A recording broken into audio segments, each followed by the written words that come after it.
Alrighty guys, so today we think we've worked out why Greg keeps getting these low dropouts. He hasn't tied in his peep sight. He hasn't. Well, I tied it in and someone cut it off. Go on, tell him. I tied it in and someone cut it off. Who cut it off? No, we didn't. No, not this one. Was that the other one? Yeah, that's the other one. Apologise. I'm sorry, I didn't do it. Okay, so, yeah, we didn't do it because they just wasn't sure. So, Gary is going to tie it in for us now. You want my bow, Fred? I think we will. Have you got yours close by?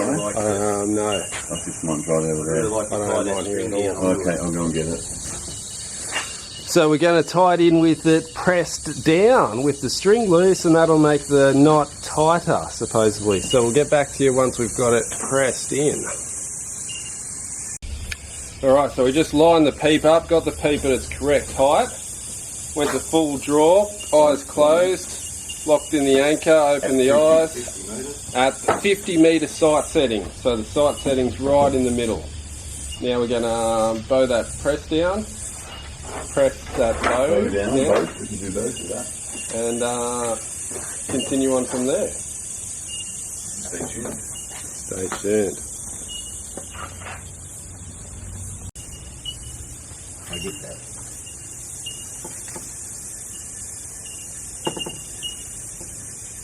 Don't forget to explain your way through this. We're recording, are we? Yeah, sorry. First thing we're doing is tying and securing the peep so that we don't get it sliding. And it's important to use the right material. Some of the materials are a bit slippery, and this was half the problem with what Greg had in there. This little green stuff. It was very slippery, so the peep was quite easy to move up and down the string. And when your peep's moving half a mil at 60 metres, that's a massive difference. And I'm hoping this is probably what Greg's inconsistencies were with his dropping out all the time. I don't know what else it could be. We know three other things. I just sort of thought of this last night, so... What were the other things? Unglued scope, rest braking, and the third one was... The only other thing I thought, we spoke about this the other day with the bubble. I probably didn't explain myself correctly in regards to the equal light value around the scope. It's very important that the hole in your peep is big enough so that you can see your scope. Otherwise you get an inconsistent reference. If you're trying to look through a peep hole that you're looking inside your scope, inside here, it's very hard to get a consistent reference. And also then you've got to try to see your bubble. You need to be able to see your whole scope through your peep.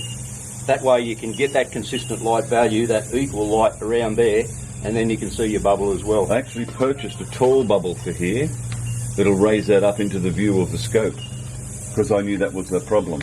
Of course there's an issue if you've got a clarifying lens in your peep. It's hard, you can't do a lot about it, but what I've done in the past, and what I always do, I don't use a clarifying lens. I used to, but because as I've gotten older, my eyes have changed, I can't use them now.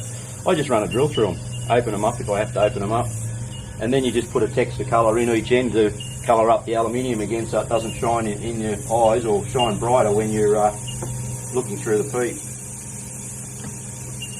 We just about got that anchored in. I'll just go around one more time, and then what we're going to do is use the press and take the load off the strings and lock the strings up down here, tie them in as well.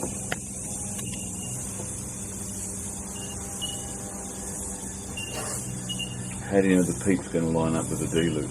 That's the next issue. Quite often when you do this, you will have to put a couple of twists in your string to straighten your peep up, because it does affect the position of your string when you load it up, when you do what we're going to be doing. But it's only a matter of a twist in, twist out, whatever. It's more important that this thing's not moving. If that moves, it's going to cause you major problems.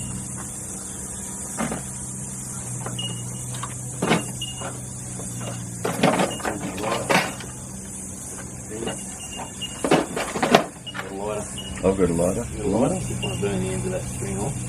Will I go get it? Get it, please.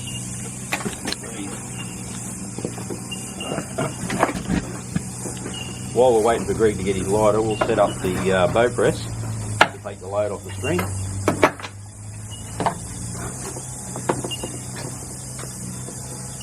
One lighter. One lighter. Like it's Jimi to do that, it's just one of his fortes.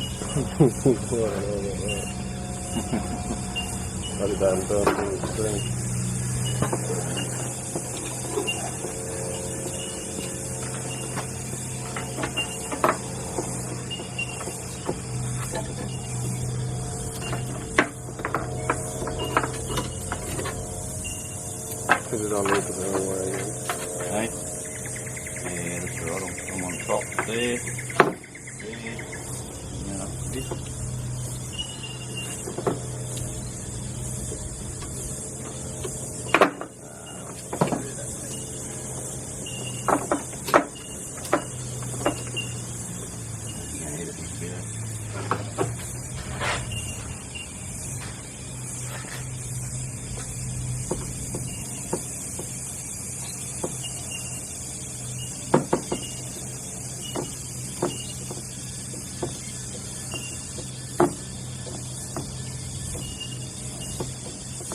The reason we take a bit of pressure off this main string is so that we can actually secure it like that. I'll clamp it down tighter. Clamp it tighter so that while it's open like that, you've got a slight angle where there is a chance of movement. If you clamp it like that, the angle's a lot more acute and it secures the peep. That's 100%. A great idea. Because when I do it with the string tight, I have to force it so hard to tie it down. It just makes it a bit easier this way. Another great tip from Gary. Appearing on Greg's factoids as a guest. Another guest appearance. What's that? Another guest appearance. We don't have to pay you as much if you're a guest. No, that's true. Part of the team that goes up. Yeah, I'll buy some shares, I think, maybe.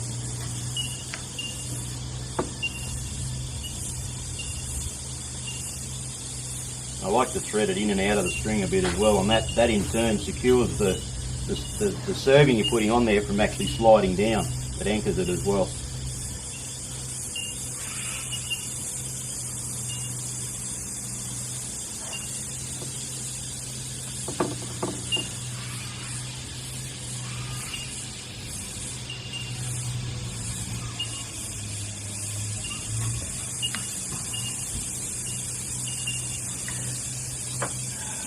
Our bows were sounding really good on yesterday's video.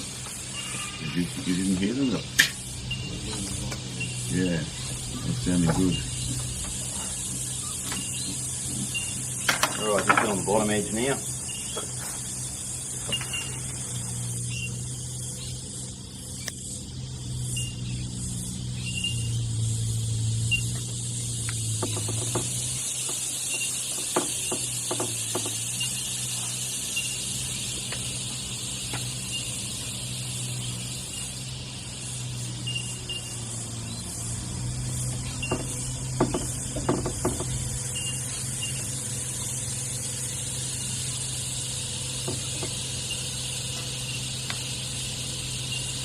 Again, just thread it up in between the strings, that just stabilises it, stops it sliding down, so it actually locks onto itself that way.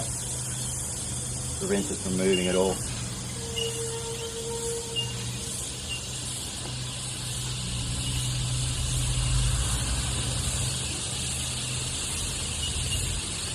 Oh yeah, these are a lot of ingredients in your pocket.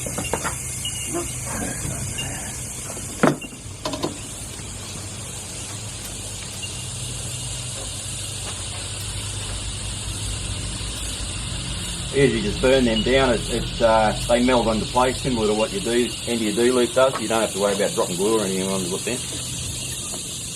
Now with a bit of luck, we'll undo the press and hopefully there's not too much twist in the peep. You don't think they're coming over here, do you?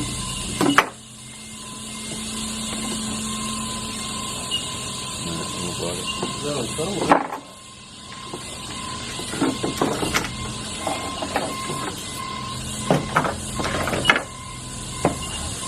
Oh yeah, and there we go, we've just got it locked in more secure. We squeeze the string down, secure it like that, prevents the peep from moving at all.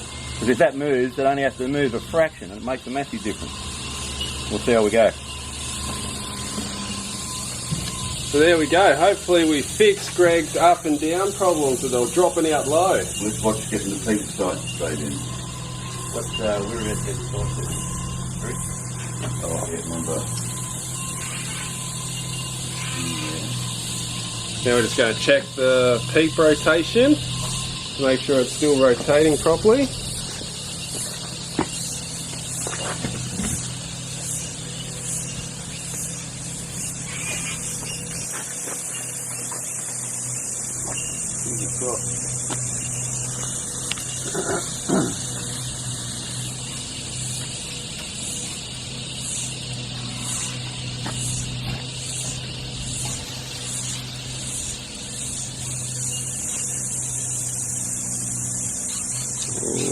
Looking good.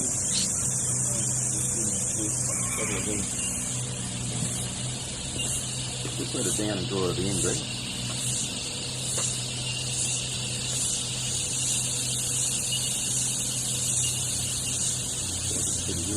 Yep, perfect. Beautiful. Perfect. All right. Surely there's no more excuses I can go through now. Surely I've covered them all. Alright, so that's Fix and Greg's peep sight. Let's go out and have a few shots now and see if that solves the issue.